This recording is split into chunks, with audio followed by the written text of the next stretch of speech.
తెలుగు రాష్ట్రాల్లో భావనారాయణ స్వామి ఆలయాలు పంచభావనారాయణ క్షేత్రాలుగా బాపట్ల, పొన్నూరు, నరసరావుపేట, బావదేవరపల్లి, సర్పవరం బాసిల్లుతుంటే వాటిలో కాకినాడ సమీపంలోని సర్పవరం క్షేత్రం మహిమాన్వితమైనదిగా పేర్కొంటారు.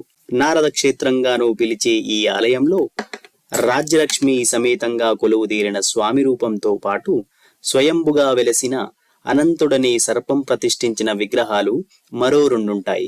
ఇక గరుడ వాహనం పైన కొలువైన స్వామి ఇక్కడ మాత్రమే కనిపిస్తుందని, ఈ మూర్తిని పాతాళ భావనారాయణుడిగా పూజిస్తారని చెబుతారు.